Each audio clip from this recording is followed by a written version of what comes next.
ನಮಸ್ಕಾರ ವೀಕ್ಷಕರೇ, Karnataka power TV ನ್ಯೂಸ್ಗೆ ತಮ್ಮೆಲ್ಲರಿಗೂ ಸ್ವಾಗತ. ವಾರ್ತೆಗಳ ವಿವರ. ಬಳ್ಳಾರಿ ಜಿಲ್ಲೆಯಲ್ಲಿ ಕನ್ನಡ ಮತ್ತು ಸಂಸ್ಕೃತಿ ಇಲಾಖೆ ಮಹಾನಗರ ಪಾಲಿಕೆಯ ಸಂಯುಕ್ತ ಆಶ್ರಯದಲ್ಲಿ ವಿಜೃಂಭಣೆಯಿಂದ ಬ್ರಹ್ಮಶ್ರೀ ನಾರಾಯಣ ಗುರು ಜಯಂತಿಯನ್ನ ಅದ್ದೂರಿಯಾಗಿ ಆಚರಣೆ ಮಾಡಲಾಯಿತು. ನಗರದ ಈಡಿಗ ಹಾಸ್ಟೆಲ್ ಆವರಣದಿಂದ ನಾರಾಯಣ ಗುರು ಭಾವಚಿತ್ರದ ಮೆರವಣಿಗೆ ಮಹಿಳೆಯರು ಕುಂಭ ಕಳಸಗಳೊಂದಿಗೆ ಗಡಗಿ ಚಿನ್ನಪ್ಪ ಸರ್ಕಲ್ ಮೂಲಕ ರಾಜಕುಮಾರ್ ರಸ್ತೆಯೊಂದಿಗೆ ಸಾಂಸ್ಕೃತಿಕ ಸಭಾಂಗಣಕ್ಕೆ ತೆರಳಿತು. ಬ್ರಹ್ಮಶ್ರೀ ನಾರಾಯಣ ಗುರುಗಳ ಪ್ರಮುಖ ಸಂದೇಶಗಳೆಂದರೆ ಒಂದೇ ಜಾತಿ, ಒಂದೇ ಮತ, ಒಂದೇ ವಿದ್ಯೆಯಿಂದ ಪ್ರಬುದ್ಧರಾಗಿ ಸಂಘಟನೆಯಿಂದ ಬಲಿಷ್ಠರಾಗಿ ಹಾಗೂ ವಿದ್ಯೆಗೆ ಜಾತಿ ಮತಗಳ ಭೇದವಿಲ್ಲ ಎಂಬುದು. ಅವರು ಜಾತಿ ವ್ಯವಸ್ಥೆ, ಅಸಮಾನತೆ ಮತ್ತು ದಬ್ಬಾಳಿಕೆಯನ್ನ ವಿರೋಧಿಸಿ ಎಲ್ಲಾ ಮಾನವರಿಗೂ ಸಮಾನತೆ ಮತ್ತು ಸಹೋದರತ್ವವನ್ನು ಸಾರಿದರು ಎಂದು ಕಾರ್ಯಕ್ರಮದಲ್ಲಿ ಬಳ್ಳಾರಿ ಜಿಲ್ಲಾ ಗ್ಯಾರಂಟಿ ಯೋಜನೆಗಳ ಅನುಷ್ಠಾನ ಪ್ರಾಧಿಕಾರದ ಅಧ್ಯಕ್ಷರಾದ ಕೆಇ ಚಿದಾನಂದಪ್ಪ ಮಾತನಾಡಿದರು. ಈ ಸಂದರ್ಭದಲ್ಲಿ ಕನ್ನಡ ಮತ್ತು ಸಂಸ್ಕೃತಿ ಇಲಾಖೆಯ ಸಹಾಯಕ ನಿರ್ದೇಶಕರಾದ ನಾಗರಾಜ್, ಬಸವರಾಜ್, ವಿವಿಧ ಸಮಾಜದ ಮಂಜುನಾಥ್, ಶ್ರೀನಿವಾಸ್ ಇನ್ನೂ ಹಲವಾರು ಜನ ಉಪಸ್ಥಿತರಿದ್ದರು. ವರದಿಗಾರರು ಮೊಹಮ್ಮದ್ ರಫಿ, ಬಳ್ಳಾರಿ ಜಿಲ್ಲೆ. ಅಲ್ಲಿ ಅಸಮಾನತೆ ತಾಂಡವಾಡ್ತಾ ಇತ್ತು. ಅಂದ್ರೆ ಏನು ಅಲ್ಲಿ ಈಳವ ಜಾತಿ ಅಂತ ಅಂತಕ್ಕಂಥ ಒಂದು ಇಲ್ಲಿ ನಾವೇನು ಈಡಿಗರು, ಬಿಲ್ಲವರು ಅಂತೇನು ಕರಿತೀವೋ ಆ ಜಾತಿಯ ಒಬ್ಬ ಮಾದನ್ ಅಂತಕ್ಕಂಥ ಒಬ್ಬ ಮನೆಯಲ್ಲಿ ಇವರು ಹುಡ್ತಾರೆ. ಅವರು ಮಾದನ್ ಅಂತಕ್ಕಂಥವರು ಒಂದು ಈ ನಾಟಿ ಔಷಧಿ ಕೊಡ್ತಕ್ಕಂಥವ್ರು ಕೂಡ ಆಗಿದ್ರು ಮತ್ತು ವಿದ್ಯಾವಂತರು ಕೂಡ ಆಗಿದ್ರು. ಅವರ ಮನೆಯಲ್ಲಿ ಹುಟ್ಟಿದ ಪರಿಣಾಮವಾಗಿ ಇವರಿಗೆ ಒಂದು ಸಂಸ್ಕಾರ, ಸಂಸ್ಕೃತಿ, ಹುಟ್ಟಿನಿಂದಲೇ ಇವರಿಗೆ ಜ್ಞಾನ ಇದೆಲ್ಲ ಕೂಡ ಇತ್ತು. ಆಮೇಲೆ ಪ್ರತಿ ವಾರಕ್ಕೊಮ್ಮೆ ಅವ್ರ ಮನೆಯಲ್ಲೇ ರಾಮಾಯಣ, ಮಹಾಭಾರತ ಈ ರೀತಿಯ ಕಾರ್ಯಕ್ರಮಗಳನ್ನ ಅಲ್ಲಿರ್ತಕ್ಕಂಥ ತಳ ಸಮುದಾಯದ ಎಲ್ಲಾ ಜನರನ್ನ ಕರೆಸಿ ಅವರಿಗೆ ರಾಮಾಯಣ, ಮಹಾಭಾರತಗಳನ್ನು ಹೇಳ್ತಕ್ಕಂಥ ಕೆಲಸ ಇವ್ರ ಮನೆಯಲ್ಲಿ ನಡೀತಾ ಇತ್ತು. ಇದರಿಂದ ಅವರು ಬಹಳಷ್ಟು ಪ್ರಭಾವಿತರಾದರು. ಅಂದ್ರೆ ಆಧ್ಯಾತ್ಮಿಕವಾಗಿ ಮತ್ತು ಏನು ಜ್ಞಾನವನ್ನ ಸಂಪಾದನೆ ಮಾಡಿದ್ರು. ಅದೇ ರೀತಿಯಾಗಿ ಈ ಸಮಾಜದಲ್ಲಿ ಇರ್ತಕ್ಕಂಥ ಒಂದು ಶೋಷಣೆಯನ್ನ ಅವರು ಗಂಡಾರೆ ಕಂಡಿದ್ರು. ಕೇರಳದ ಪರಿಸ್ಥಿತಿ ಎಷ್ಟು ಕೆಟ್ಟಿತ್ತಂದ್ರೆ ಆ ಕಾಲದಲ್ಲಿ ಇಡೀ ದೇಶದಲ್ಲಿ ಎಲ್ಲಿ ಕೂಡ ಅತ್ತ ಕೆಟ್ಟ ಪರಿಸ್ಥಿತಿ ಇರಲಿಲ್ಲ.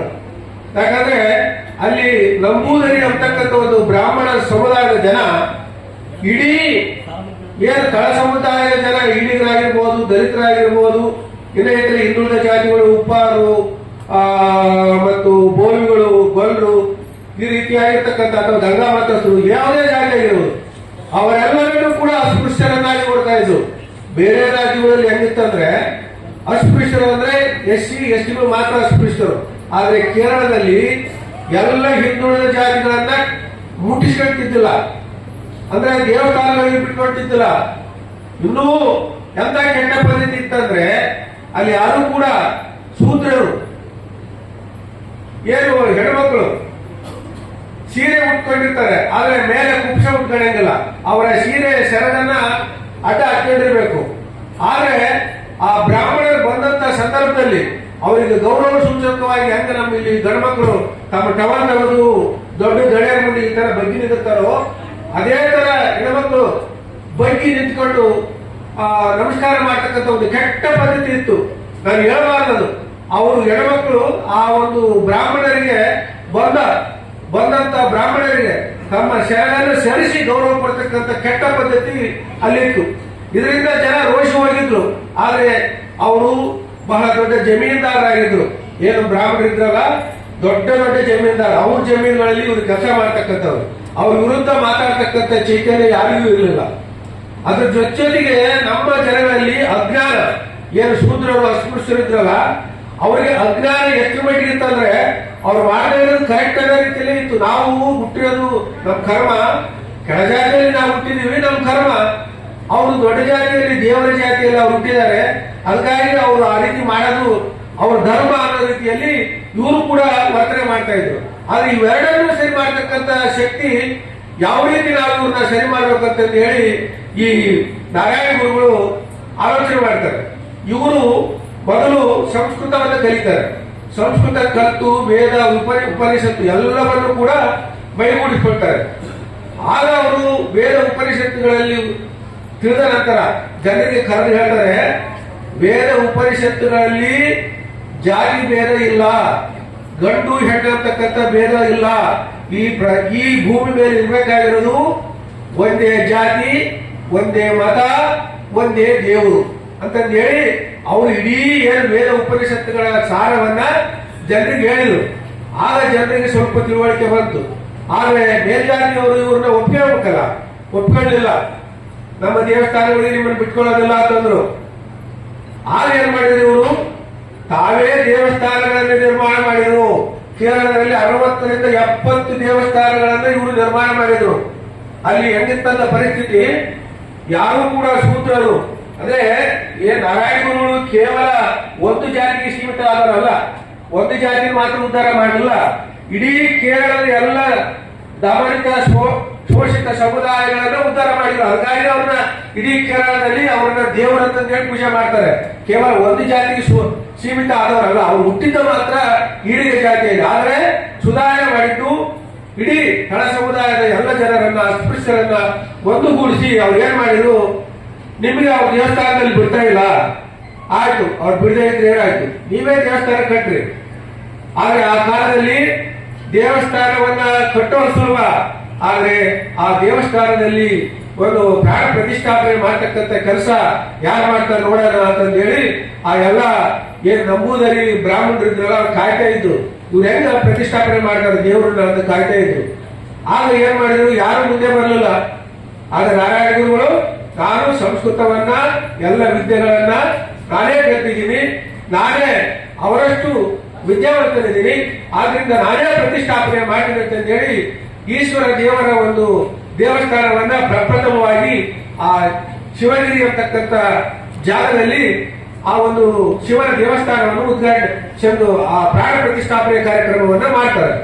ಆಗ ಮಾಡಿದಾಗ ಅಲ್ಲಿರ್ತಕ್ಕಂಥ ಎಲ್ಲ ಆ ಮುಂದುವರೆದ ಜನ ಏನ್ ಇಲ್ಲಿವರೆಗೂ ಪ್ರಾಣ ಪ್ರತಿಷ್ಠಾಪನೆ ಅಂದ್ರೆ ಕೇವಲ ಬ್ರಾಹ್ಮಣರು ಮಾತ್ರ ಮಾಡಬೇಕು, ಬೇರೆ ಮಾಡಂಗಿಲ್ಲ ಅಂತ ಸಂದರ್ಭದಲ್ಲಿ ಅವ್ರು ಒಂದು ಪ್ರಶ್ನೆ ಮಾಡ್ತಾರೆ, ಏನಪ್ಪಾ ನೀನ್ ಏನನ್ನು ಕೇಳಿ ಶಿವನ ಪ್ರಾಣ ಪ್ರತಿಷ್ಠಾಪನೆ ಮಾಡ್ತೀವಲ್ಲ, ನಿನ್ಗೆ ಯಾಕೆ ಕೊಟ್ಟು ಈ ಹಕ್ಕು, ನಮ್ಮ ಶಿವನನ್ನು ನೀನ್ ಹೆಂಗ ಪ್ರತಿಷ್ಠಾಪನೆ ಮಾಡಿದೆ ಅಂತ ಕೇಳಿದಾಗ ಅವ್ರು ಹೇಳ್ತಾರೆ, ಇಲ್ಲ ನಾನು ನಿಮ್ಮ ಶಿವನನ್ನ ಪ್ರತಿಷ್ಠಾಪನೆ ಮಾಡಿಲ್ಲ, ನಮ್ಮ ಈಳವ ಜಾತಿಯ ಶಿವನನ್ನ ಪ್ರತಿಷ್ಠಾಪನೆ ಮಾಡಿದ್ದೀನಿ, ನಿಮಗೆ ಬೇಕಿದ್ರೆ ನೀವು ಬಂದು ಹೋಗ್ಬೋದು, ನಾವೇ ನಿಮ್ ದೇವಸ್ಥಾನಕ್ಕೆ ನಾವು ಬರೋದಿಲ್ಲ ಅಂತಕ್ಕಂಥ ಒಂದು ದಿಟ್ಟ ಉತ್ತರವನ್ನ ಅವತ್ತು ಅವರು ಬ್ರಹ್ಮರ್ಷಿ ನಾರಾಯಣ ಗುರುಗಳು ಕೊಡ್ತಾರೆ. ಈ ರೀತಿಯಾಗಿ ಏನು ಬೇರೆ ಬೇರೆ ದಾರ್ಶನಿಕರು ನಾವು ಉದಾಹರಣೆಯನ್ನು ತೆಗೆದುಕೊಂಡಾಗ ಬಸವಣ್ಣನವರು ಇದೇ ಕೆಲಸವನ್ನ ಮಾಡಿದ್ರು. ಯಾರಿಗೆ ದೇವಸ್ಥಾನದಲ್ಲಿ ಪ್ರವೇಶ ಇದ್ದಿಲ್ಲೋ, ಯಾರಿಗೆ ಮಹಿಳೆಯರಿಗೆ ಅಸಮಾನತೆ ಇತ್ತು, ಅದನ್ನ ಸುಧಾರಣೆ ಮಾಡಕ್ಕೆ 12ನೇ ಶತಮಾನದಲ್ಲಿ ಬಸವಣ್ಣವರು ಪ್ರಯತ್ನ ಮಾಡಿದ್ರು. ಆ ಕೆಲಸವನ್ನ ಇವರು 1958ರಲ್ಲಿ ತಮಿಳುನಾಡು ಕೇರಳದಲ್ಲಿ ಜನಿಸಿರ್ತಕ್ಕಂಥ ಈ ನಾರಾಯಣ ಅಂತಕ್ಕಂಥವ್ರು ಮೊದಲು ನಾಡು ಅಂತ ಕರೆದಿದ್ರು ಅವ್ರನ್ನ. ಮುಂದೆ ಜ್ಞಾನಿ ಆದ್ಮೇಲೆ, ತಪಸ್ಸು ಮಾಡಿದ್ಮೇಲೆ, ಜ್ಞಾನೋದಯ ಆದ್ಮೇಲೆ ಅವರನ್ನ ನಾರಾಯಣ ಗುರುಗಳು ಅಂತಕ್ಕಂಥ ಒಂದು ಹೆಸರಿನಿಂದ ಕರೆಯೋದಕ್ಕೆ ಪ್ರಾರಂಭ ಮಾಡಿದ್ರು. ಈ ರೀತಿಯಾಗಿ ಏನು ಆ ಒಂದು ಸುಧಾರಣೆಯನ್ನು ತರ್ತಕ್ಕಂಥ ನಿಟ್ಟಿನಲ್ಲಿ ಹಿಂದೆ ಆಗಿರ್ತಕ್ಕಂಥ ಲೋಪಗಳನ್ನು ಇವರು ಅಧ್ಯಯನ ಮಾಡಿದ್ರು. ಬಸವಣ್ಣನವರು ಏನ್ ಮಾಡಿದ್ರು, ಅವರು ಒಂದು ಸದುದ್ದೇಶದಿಂದ ಒಬ್ಬ ಬ್ರಾಹ್ಮಣ ಜಾತಿಯ ಹೆಣ್ಣುಮಗಳನ್ನ ಈ ದಲಿತ ಸಮುದಾಯ, ಅಸ್ಪೃಶ್ಯ ಸಮುದಾಯದ ಏನು ಮಧುವರ್ಷ ಮತ್ತು ಅವರಿಬ್ಬರ ಒಂದು ಸಂಬಂಧವನ್ನು ಮಾಡೋದಕ್ಕೆ ಅವರು ಪ್ರಯತ್ನ ಮಾಡಿದ್ರು. ಬ್ರಾಹ್ಮಣರು ಮತ್ತು ಆ ದಲಿತರ ಸಂಬಂಧವನ್ನು ಮದುವೆ ಮಾಡಕ್ಕೆ ಪ್ರಯತ್ನ ಮಾಡಿದಾಗ ದೊಡ್ಡ ಬಿಜ್ಜಳನ ಆಸ್ಥಾನದಲ್ಲಿ ಕ್ರಾಂತಿಯಾಗಿ ಆಗ ಅಲ್ಲಿರ್ತಕ್ಕಂಥ ಎಲ್ಲ ಶರಣರನ್ನ ಆ ಬಿಜ್ಜಳನ ಆಸ್ಥಾನದಿಂದ ಒಳಗೋಡಿಸಿದ್ರು. ಈ ರೀತಿಯಾಗಿ ಕ್ರಾಂತಿ ಏನು ಮುಂದುವರಿಬೇಕಾಗಿತ್ತು ಅದು ಅಲ್ಲಿಗೆ ತಟಸ್ಥ ಆಯಿತು. ಆದ್ರೆ ಇಲ್ಲಿ ಈ ನಮ್ಮ ನಾರಾಯಣ ಗುರುಗಳು ಬಹಳ ಶಾಂತಿಯಿಂದ, ತಾಳ್ಮೆಯಿಂದ ಅಂತ ಸಣ್ಣ ತೀರ್ಮಾನ ತಗೊಳಕ್ ಹೋಗಲಿಲ್ಲ. ಅವರು ಯಾರ ಹತ್ರನೂ ವೈರತ್ವ ಕಟ್ಟಕ್ ಹೋಗಲಿಲ್ಲ. ಯಾರು ಗುಳಿಯಾಗಿ ಬೇಡ ಅಂದ್ರೂ ನಾವು ಬರ್ತೀವಿ ಅಂತ ಅವ್ರದ್ದು ವಿರುದ್ಧ ಬೆಂಕೇಳಕ್ ಹೋಗಲಿಲ್ಲ. ಯಾಕಂದ್ರೆ ಆ ಕಡೆ ತಮಿಳುನಾಡಲ್ಲಿ ಪರಿಹಾರ ಅವ್ರು ಮಾಡ್ತಾ ಇದ್ರು. ಮತ್ತೆ ಅದಕ್ಕಿಂತ ಮುಂಚಿತವಾಗಿ ಶಂಕರಾಚಾರ್ಯ ಏನ್ ಮಾಡಿದ್ರು, ಇವೆಲ್ಲವೂ ವಿಫಲ ಆಗಿದ್ದಾವೆ ಅಂತ ತಿಳ್ಕೊಂಡು ಅವರ ದಾರಿಯಲ್ಲೇ ನಾವು ಹೋಗ್ಬೇಕು. ದೇವಸ್ಥಾನ ನಾವೇ ಕಟ್ಕೊಳ್ಳೋಣ, ಅವ್ರು ಏನಿರೋದಿಲ್ಲ, ಪೂಜಾರಿಗಳು ನಾವೇ ಆಗೋಣ, ಅವ್ರು ಏನು ಮಾಡಕ್ಕಾಗಲ್ಲ. ಈ ರೀತಿಯಾಗಿ ಆಮೇಲೆ ಜನಗಳಿಗೆ ಆತ್ಮಸ್ಥೈರ್ಯ ತುಂಬತಕ್ಕಂಥ ಕೆಲಸ ಮಾಡಿದ್ರು. ಒಂದು ವೇಳೆ ಅವ್ರು ಏನಾದ್ರು ನಮ್ಮ ದೇವಸ್ಥಾನಕ್ಕೆ ಬಾ ಅಂತ ಕರೆದ್ರು ಕೂಡ ನಮ್ಮ ಜನಗಳು ಹೆಂಗಿದ್ರು ಅಂದ್ರೆ, ಶಿವನ ಹತ್ರ ನಾವು ಬರೋದಿಲ್ಲಪ್ಪ, ಯಾಕೆ ಸುಟ್ರೆ ನಾವು ಬಸವಾಗಿತ್ತು, ನಾವು ಅವ್ರು ಕರೆದ್ರು. ಇವತ್ತಿಗೂ ನೀವೇನಾದ್ರೂ ಇವ್ರ ಬಗ್ಗೆ ಕೂಡ ಕರೆದ್ರೆ ಹೋಗ್ತು, ನಾವು ಹೋಗೋದಿಲ್ಲ. ಅಂದ್ರೆ ಆತ್ಮಸ್ಥೈರ್ಯ ತುಂಬತಕ್ಕಂಥ ಕೆಲಸನ ಮೊದಲು ನಾರಾಯಣ ಗುರುಗಳು ಮಾಡಿದ್ರು. ಯಾಕೆ ಹೆಂಗ್ ಮಾಡಿದ್ರು ಅಂದ್ರೆ, ಅವರೇ ದೇವಸ್ಥಾನ ಕಟ್ಟಿದ್ರು, ಅವರೇ ನಿಮ್ಮ ಕೈಯಿಂದ ನಮ್ಮ ಕೈಯಿಂದ ಶಿವನನ್ನ ಮುಟ್ಟಿಸಿದ್ರು ಆಗ ಇವ್ರಿಗೆ ಆತ್ಮವಿಶ್ವಾಸ ಬಂತು. ದೇವರಿಗೆ ಜಾತಿ ಇಲ್ಲ, ಭೇದ ಇಲ್ಲ, ಧರ್ಮ ಇಲ್ಲ, ಎಲ್ಲರ ಶಿವ ಆತನ ಹತ್ರ ನಾವು ಬೇಡ್ಕೊಂಡ್ರೆ ಒಳ್ಳೇದಾಗುತ್ತೆ ಅಂತಕ್ಕಂಥ ಭಾವನೆಯನ್ನ ನಾವು ದೇವರ ಹತ್ರ ಹೋಗ್ಬೋದು, ನಾವು ದೇವರ ಪೂಜೆ ಮಾಡ್ಬೋದು ಅಂತಕ್ಕಂಥ ಆತ್ಮವಿಶ್ವಾಸ ಬಂದ ನಂತರ ಆಗ ಏನು ಕೇರಳದಲ್ಲಿ ಎಲ್ಲಾ ಕಡೆ ದೇವಸ್ಥಾನಗಳ ಸ್ಥಾಪನೆ ಆದ್ಮೇಲೆ ಆಗ ಅವ್ರ ಮನೆಗೆ ಅವರೇ ಹೇಳ್ತಾರೆ, ಸಾಕಿನ ದೇವಸ್ಥಾನಗಳು ಕಟ್ಟೋದು ನಿಮ್ಗೆ ಆತ್ಮವಿಶ್ವಾಸ ಬಂದಿದೆ. ನಾನು ದೇವಸ್ಥಾನ ಕಟ್ಟಂತ ಯಾಕೆ ಹೇಳಿದ್ದೆ ಅಂದ್ರೆ ಇಲ್ಲಿ ದೇವಸ್ಥಾನಗಳಿಗೆ ಕೊರತೆ ಇದೆ ಅಂತಲ್ಲ, ಮೊದಲು ಅವ್ರು ನಿಮ್ಮನ್ನು ಬಿಟ್ಕೊಂಡಲ್ಲ ಅದು ಅವ್ರು ಬಿಟ್ಕೊಂಡ್ರು ನೀವು ಹೋಗಕ್ ತಯಾರಿದ್ದಿಲ್ಲ. ಅದಕ್ಕಾಗಿ ನಿಮ್ಮಲ್ಲಿ ಆತ್ಮವಿಶ್ವಾಸ ತುಂಬಕ್ಕಾಗಿ ನಾನು ಈ ದೇವಸ್ಥಾನಗಳನ್ನ ಮೊದಲನೇದಾಗಿ ನಾನು ಬ್ರಹ್ಮರ್ಷಿ ನಾರಾಯಣ ಗುರುಗಳ ಪಾದಕ್ಕೆ ನಮಸ್ಕಾರಗಳನ್ನು ಸಲ್ಲಿಸಿ ನನ್ನ 4 ಮಾತುಗಳನ್ನು ಹೇಳಕ್ಕೆ ಇಷ್ಟಪಡ್ತೀನಿ. ಬಹಳ ಸಂತೋಷದಿಂದ ನಾನು ಈ ಕಾರ್ಯಕ್ರಮಕ್ಕೆ ಬಂದಿದ್ದೀನಿ. ಯಾಕಂತಂದ್ರೆ ಬ್ರಹ್ಮಶ್ರೀ ನಾರಾಯಣ ಗುರುಗಳಂತವರು ಈ ಭೂಮಿ ಮೇಲೆ ಅವತರಿಸೋದು ಕೋಟಿಗೊಬ್ಬರು ಅಂತ ಹೇಳಿದ್ರೆ ತಪ್ಪಾಗಲಿಕ್ಕಿಲ್ಲ.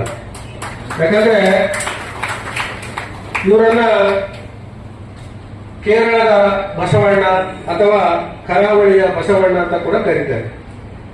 ಇವರು ಯಾವ ರೀತಿ ಸುಧಾರಣೆ ಜಾರಿಗೆ ಅಂದ್ರೆ ಇಂದಿನ ಎಲ್ಲ ಏನು ಧಾರ್ಮಿಕ ನಾಯಕರು ಬಸವಣ್ಣನವರು, ಶಂಕರಾಚಾರ್ಯರು ಮತ್ತು ತಮಿಳುನಾಡಿನ ಪೆರಿಯಾರ್ ಅವರು ಅವರೆಲ್ಲರೂ ಏನು ಸಾಮಾಜಿಕ ಮತ್ತು ಶೈಕ್ಷಣಿಕ ಸುಧಾರಣೆಯನ್ನ ತರೋದಕ್ಕೆ ಪ್ರಯತ್ನ ಮಾಡಿದ್ರು, ಅದರಲ್ಲಿರ್ತಕ್ಕಂಥ ಸಣ್ಣ ಪುಟ್ಟ ಲೋಪಗಳನ್ನ ಸರಿಪಡಿಸಿಕೊಂಡು ಇವರು ಸರಿಯಾದ ದಾರಿಯಲ್ಲಿ ಇವರು ಜಾರಿಗೆ ತಂದರು.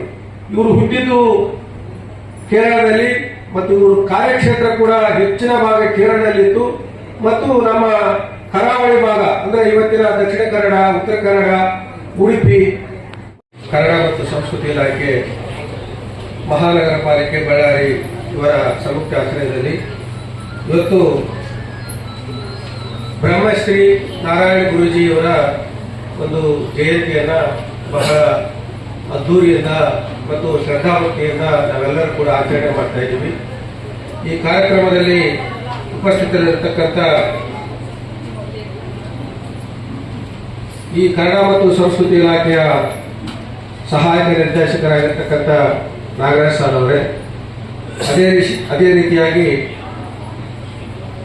ವಿಶೇಷ ಉಪನ್ಯಾಸ ನೆರವೇರಿಸಿಕೊಡಲು ಪ್ರೀತಿಯಿಂದ ನಮ್ಮ ಕರೆಗೆ ಹೋಗ್ಬಿಟ್ಟು ಬಂದಿರತಕ್ಕಂಥ ಬಸವರಾಜ್ ಅಮಾತಿ ಸರ್ ಅವರೇ, ಅದೇ ರೀತಿಯಾಗಿ ಈಡಿಗ ಸಂಘದ ಮಂಜುನಾಥ್ ಇವರು ಕಾರ್ಯದರ್ಶಿಗಳು, ಈಡಿಗರ ಸಂಘ ಇವರು, ಮತ್ತು ಖಜಾಂಚಿಗಳಾಗಿರ್ತಕ್ಕಂಥ ಬಳ್ಳಾರಿ ಜಿಲ್ಲಾ ಈಡಿಗ ಸಂಘದ ಖಜಾಂಚಿಗಳಾಗಿರ್ತಕ್ಕಂಥ ಶ್ರೀನಿವಾಸ್ ಅವರೇ, ಅದೇ ರೀತಿಯಾಗಿ ಇಲ್ಲಿ ಬಹಳ ದೊಡ್ಡ ಸಂಖ್ಯೆಯಲ್ಲಿ ಸೇರಿರ್ತಕ್ಕಂಥ ಈಡಿಗ ಸಮಾಜದ ಎಲ್ಲ ನನ್ನ ಬಂಧುಗಳೇ, ಅಕ್ಕ ತಂಗಿಯರೇ, ಅಣ್ಣ ತಮ್ಮಂದಿರೇ, ಇವತ್ತು ಮೊಟ್ಟ ಮೊದಲನೇದಾಗಿ ನಾನು ಬ್ರಹ್ಮಶ್ರೀ ನಾರಾಯಣ ಗುರುಗಳ